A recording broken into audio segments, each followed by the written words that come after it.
यायचा, पण आता योगिंग जॉगिंगमुळं तो येत नाही आहे. आणि सर्दी, खोकला, कफ हे जास्त प्रमाणात व्हायचं. भस्त्रिका प्राणायामने ते कमी झालेलं आहे.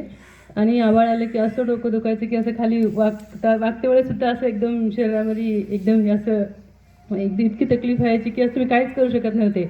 आणि आता ते पूर्णपणे कमी झालेलं आहे अनुलोम प्राणायामनं.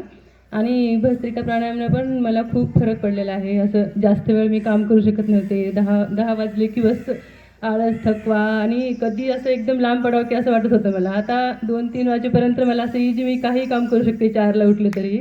आणि मला खूप फरक पडलेला आहे प्रत्येक प्राणायामनं. आणि मला काही गोष्टी बिलकुल लक्षात राहायच्या नाही असं. मी भ्रामरी आणि उद्गीत घरी पण करते. त्याच्यामुळे आता मला बऱ्याच गोष्टी लक्षात पण राहायला लागलेल्या आहेत. म्हणजे ते काय माझं पहिलेच प्रॉब्लेम होता. काहीच लक्षात राहायचं नाही. असं विसरलं तर असं विसरायचं की माझ्या डोक्यात ते यायचंच नाही की मी ते गोष्ट बी विसरले म्हणून.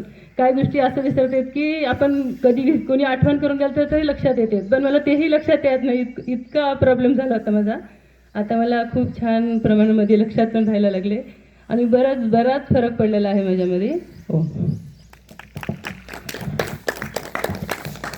ज्योतिताईंना किती फरक पडलेले आहेत. त्यांना चालताना दम लागत होता, तो दम त्यांचा कमी झालेला आहे. तो कशाने झालेला आहे? त्यांना योगिंग जॉगिंगने फरक पडतोय असं त्यांनी सांगितलेलं आहे. आणि दुसरं सांगितलेलं आहे की त्यांना सर्दी होत होती वारंवार, आणि ही सर्दी ही माझी भस्त्रिका प्राणायामने बरी झालेली आहे असं त्यांनी सांगितलेलं आहे. आणि तिसरं आहे जे स्मरण शक्ती, आत्ता जो आपण अनुलोम विलोम प्राणायाम करतोय, आपल्या स्मरण शक्तीला वाढ करण्यासाठी हा अनुलोम विलोम प्राणायाम खूप फायदा करतो. ब्रेन पॉवर आपला वाढवतो. आणि बऱ्याच जणांना असं आहे, आता पूर्वी साठीचा झाला हो आता विसरत असेल असं म्हटलं जात होतं. पण साठी नाही, तिसीचा जरी झाला तरी स्मरणशक्ती कमी होऊन चाललेली आहे.